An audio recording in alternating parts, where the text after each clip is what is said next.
పత్రికలలో వందల కోట్లు ప్రచారంగా పెద్ద పెద్ద యాడ్స్ ఇస్తున్నారు. ఆడ పథకం కింద ఏముండదు, కానీ ఇక్కడ మాత్రం అయిపోయినట్టే ఉంటది.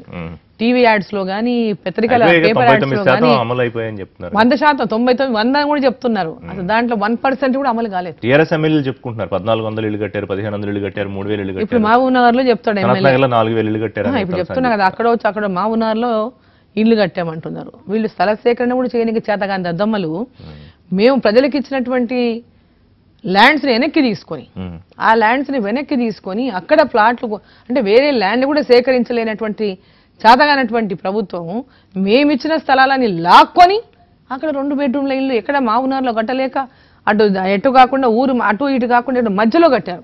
ఇప్పటిదాకా అది ఇంకెవరికి హ్యాండ్ ఓవర్ చేయలేదు. అంటే ఒక రోడ్డు పైన ఎక్కడైనా వాళ్ళు చేసింది ఎక్కడంటే హైవేల మీద కనిపించేటట్టు ఇక్కడ ఏదో గ్రూప్ ఆఫ్ హౌసెస్ కడితే ఇదేదో పథకం రాష్ట్ర వ్యాప్తంగా అమలైపోయిందని అంటే కేవలం ప్రచారం కోసం మాత్రమే వాళ్ళు ఇక్కడ అరకొర కట్టింది తప్ప ఎక్కడ కూడా గ్రామాల్లో మిషన్ భగీరథకి ఎన్నికలకి ఇంకో నెల సమయంలో అందరికీ నీళ్లు వస్తాయని కూడా మన ఆయన సభలో చెప్పారు. అది ఆయన ఎన్నికలకు చేసిన ప్రామిస్ నెరవేర్చుకున్నట్టు కదా. అది పచ్చబద్ధం.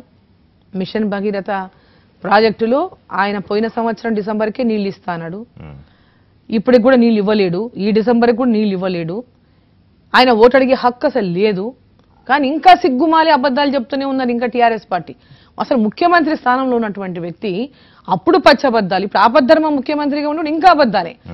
పాలమూరు జిల్లాకు కానీ ఆయన చాలా విశ్వాసంగా కాన్ఫిడెంట్ గా చెప్తున్న మాట ఏంటంటే ప్రజలు గమనిస్తున్నారు, నేను చెయ్యకపోతే కనుక నాకు ఓటేయకండి, చాలా సింపుల్ గా చెప్తున్నారు. డిపాజిట్లు పోగొట్టండి ఒకవేళ నేను చేస్తుంటే కనుక కాంగ్రెస్ తప్పకుండా ఆ పని చేస్తారు ప్రజలు, ఆ పని చేసి చూపిస్తారు.